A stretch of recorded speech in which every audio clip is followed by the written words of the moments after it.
बिस्मिल्लाहिर्रहमानिर्रहीम। अस्सलाम वालेकुम friends, welcome back to my channel. Friends, आज के दिन जो टॉपिक हम डिस्कस करेंगे वो है how to read research paper. Reading research paper, article, scientific methods in an effective way. अब डिफरेंट टाइम्स में हमें different, for example student life के अंदर, अपनी प्रोफेशनल लाइफ के अंदर हमें डिफरेंट पेपर्स को रीड आउट करना पड़ता है। फॉर एग्जांपल अगर हम स्टूडेंट लाइफ की बात करते हैं तो हमें फाइनल प्रोजेक्ट के लिए, अपने फाइनल थीसिस के लिए, रिसर्च प्रोजेक्ट के लिए, डिफरेंट रिसर्च प्रोजेक्ट की असाइनमेंट्स के लिए हमें डिफरेंट आर्टिकल्स और पेपर, रिसर्च पेपर्स को रीड करना पड़ता है। और इसी तरह अगर हम प्रोफेशनल लाइफ की बात करते हैं तो प्रोफेशनल लाइफ के अंदर हमें कोई भी प्रोफेशन हो हमारा, अगर हम एक एजुकेटेड पर्सन है, अगर हम एक बिजनेसमैन हैं या फिर जॉब होल्डर हैं, कुछ भी कर रहे हैं ऐसा जो जिसमें हम अपने नॉलेज को यूज़ कर रहे हैं, तो हमें अपने नॉलेज को जदीद तकाज़ों पर के मुताबिक रखने के लिए हमें मतलब आर्टिकल वगैरह रीड करने पड़ते हैं, क्योंकि ताकि हम जदीद टेक्नोलॉजी को जान सकें, उसके बारे में नई जो चीज़ें आ रही हैं उनको अंडरस्टैंड कर सकें, ताकि हम अपने जो कंपटीटर्स हैं उनके साथ मीट कर सकें। ठीक है, तो एक रिसर्च प्रोजेक्ट को रीड करना, एक लेंथी आर्टिकल को रीड करना कोई आसान काम नहीं है। इस पर काफ़ी ज़्यादा टाइम लगता है और हमारा इस टाइम को हम किस तरह इफेक्टिव वे में यूज़ कर सकते हैं ये मैं आपको आज की इस वीडियो में बताऊंगी। अब आर्टिकल, एक जनरल आर्टिकल जो होता है वो एक डिफाइंड स्ट्रक्चर का होता है। मोस्टली अगर हम देखते हैं जनरल आर्टिकल या रिसर्च पेपर या कुछ भी, तो हम उनमें कुछ पार्ट्स ऐसे होते हैं जो लाजमी होते हैं, और वो तमाम के तमाम जो होते हैं आर्टिकल्स या पेपर्स होते हैं उनमें लाजमी होते हैं। जैसा कि आपको स्लाइड में शो हो रहा है, ये वो पार्ट्स हैं कुछ जो कि लाजमी होते हैं एक आर्टिकल के अंदर।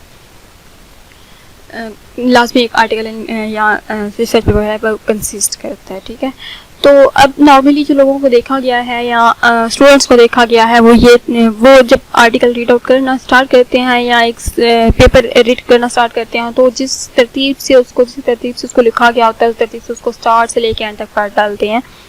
मिसाल के तौर पर वेल टाइटल से स्टार्ट करेंगे, टाइटल रीड आउट करेंगे, उसके बाद कीवर्ड्स, उसके बाद एब्स्ट्रैक्ट, फिर इंट्रोडक्शन, फिर एक्सपेरिमेंटल, हाँ मतलब तरतीब से रीड आउट करते जाएंगे और एंड तक रीड कर देंगे।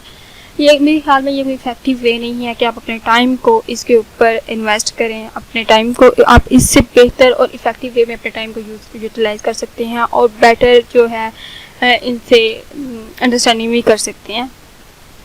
यही मैं आज की वीडियो में एक्सप्लेन करने जा रही हूँ। लेकिन वीडियो की तरफ बढ़ने से पहले अगर अभी तक आप लोगों ने मेरा चैनल सब्सक्राइब नहीं किया तो मेरे चैनल को सब्सक्राइब करें।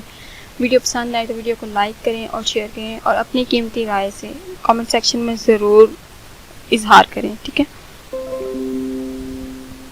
अब चलते हैं वीडियो की तरफ। वीडियो में मेरे ख्याल में आप अगर एक आर्टिकल को रीड आउट करते हैं तो आर्टिकल को आप दो फेजेस में आप रीड कर सकते हैं। फर्स्ट फेज में आप serving the article, second phase में रीड द आर्टिकल।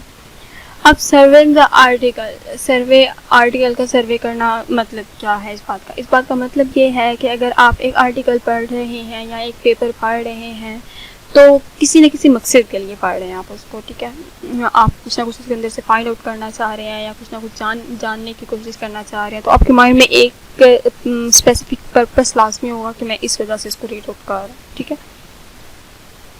तो सर्विंग द आर्टिकल मीन्स कि आपने एक अगर आर्टिकल चुना है तो आपको पता होना चाहिए कि अगर आप इसके ऊपर टाइम इन्वेस्ट कर रहे हैं तो क्या ये वाकई ही आपके लिए यूज़फुल है, बेनिफिशियल है, आपकी रिक्वायरमेंट जो भी है आपको इस आर्टिकल से फुलफिल हो रही है या नहीं।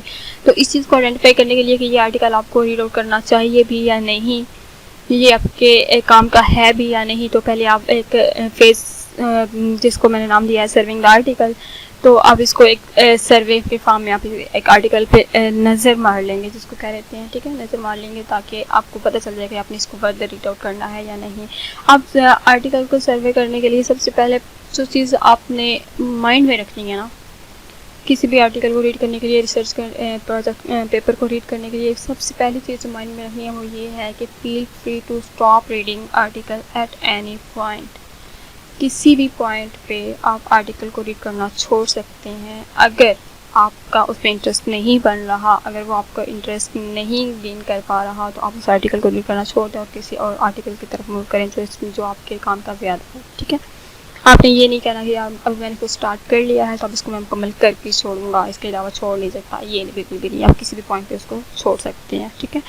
अब सर्विंग द आर्टिकल, इसमें सबसे पहले जो है वो आप देखेंगे टाइटल। जब किसी भी आर्टिकल को अगर हम सर्वे करने के लिए देखने के लिए ओपन करते हैं ना, तो हम उसका टाइटल देख के उसको ओपन करते हैं, ठीक है। उसका टाइटल रीड करें, उसके कीवर्ड्स को रीड करें कि आया जो आप रिक्वायर कर रहे हैं या जो आप पढ़ना चाह रहे हैं या जो आप गेट करना चाह रहे हैं ये उसके अकॉर्डिंग है या नहीं, ठीक है।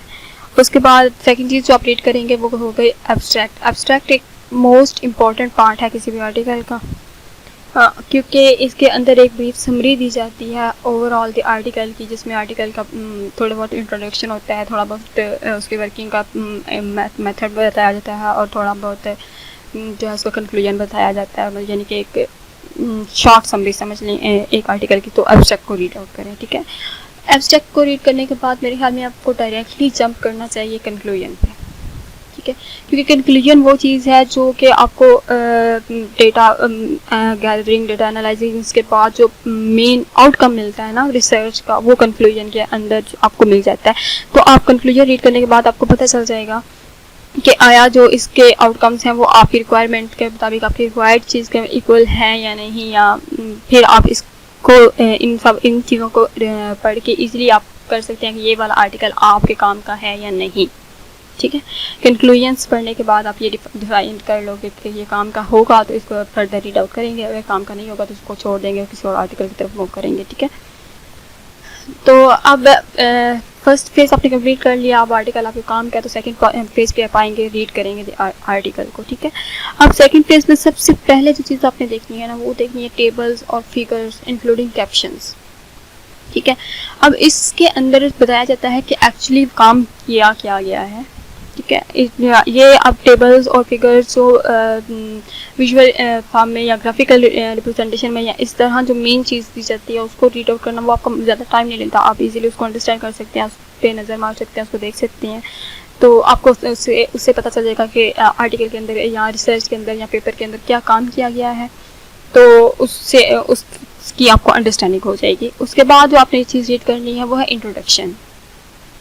अब इंट्रोडक्शन के अंदर आपको कंप्लीट बैकग्राउंड दिया गया होता है कि क्यों ये स्टडी रिसर्च कंडक्ट की गई है या क्यों आर्टिकल लिखा गया है या फिर जो भी पेपर है इसको क्यों नोट डाउन किया गया है, ये कंप्लीट बैकग्राउंड और इसके अंदर इंट्रोडक्शन वगैरह सारा कुछ दिया होता है।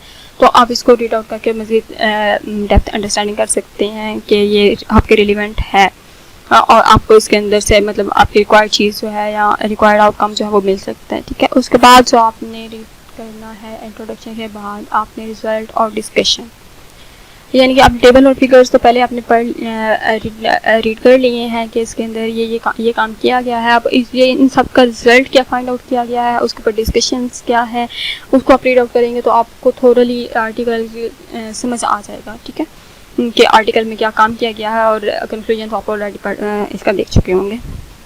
एक दो मज़ीद इस पर नज़र मार लेंगे, लेकिन यह है कि इसकी डेप्थ अंडरस्टैंडिंग हो जाएगी। अब यहाँ तक आपने एक आर्टिकल को समझ लें कि आपने कम्प्लीटली उसको रीड आउट कर लिया है, ठीक है। लेकिन अगर इसके बाद मज़ीद आप डेप्थ में जाना चाह रहे हैं, मज़ीद डिटेल इसके बारे में समझ, मतलब यहाँ तक आपका जो फुली रेलिवेंट था आपके मुताबिक आप इस में मज़ीद डिटेल्स आप इसको रीड आउट करना चाह रहे हैं, तो फिर आप लास्ट पॉइंट पे जाएंगे, एक्सपेरिमेंटल को रीड आउट करेंगे। This is how they did the work. You only get to this point if you are very interested and need to understand the meaning of data and its interpretation, ठीक है। ये point बहुत कम होगा in case कि आपको बहुत depth understanding और depth data की ज़रूरत है, तो आप ये जो है पॉइंट करेंगे। अदरवाइज़ फिर आपने रिजल्ट एंड डिस्कशन तक आपने अपना आर्टिकल कंप्लीटली रीड आउट कर लिया है और आपने समझ लिया है कि इस आर्टिकल के अंदर क्या था, क्या किसके बारे में ये आर्टिकल है, आप पुलिस को समराइज़ करने के काबिल होंगे, ठीक है। इस सूरत में आपका बहुत सारा टाइम भी बच गया कि आप फुल स्टार्ट से लेकर एंड तक रीड आउट करें। आपने ये चीज़ें जब रीड आउट की हैं तो आपको उसके अच्छे से अंडरस्टैंडिंग भी हो गई है और आपको पता भी चल गया कि इसके अंदर क्या है, ठीक है। अब लास्ट पॉइंट क्या है, लास्ट सजेशन क्या है मेरी तरफ से, वो ये है कि जब आप आर्टिकल को रीड आउट कर लें, अंडरस्टैंड कर लें, तो राइट सम नोट्स। जब उसको रीड कर रहे हो इवन तो कुछ नोट्स बनाते रहें साथ साथ, ताकि जो भी आप इसके अंदर से नॉलेज गेन कर रहे हैं वो आपके पास रिटर्न फॉर्म में मौजूद हो, ताकि आपको कभी अगर ज़रूरत पड़े या फिर बाद में अगर आप अपनी रिसर्च के लिए या फिर आर्टिकल वगैरह रीड कर रहे हैं, लिटरेचर रिव्यू के लिए कर रहे हैं, तो उसके लिए आपका डेटा जो है वो आपके हाथ में हो, आपको बार बार जो है वो रीड ना करना पड़े होल पेपर को। ठीक है, आप जो भी अंडरस्टैंड करो आप उसको उसके लिए नोट्स बना लो। ठीक है, अब तो ये था एक इफ़ेक्टिव वे कि आप किस तरह आपको रिसर्च प्रोजेक्ट या रिसर्च पेपर या आर्टिकल कुछ भी रीड करना चाहिए। दोस्तों, अगर आपको वीडियो पसंद आती है तो वीडियो को लाइक करें और मज़ीद इंफॉर्मेटिव वीडियोस के लिए बेल आइकॉन पर क्लिक कर दें। Thank you so much and अल्लाह हाफिज़।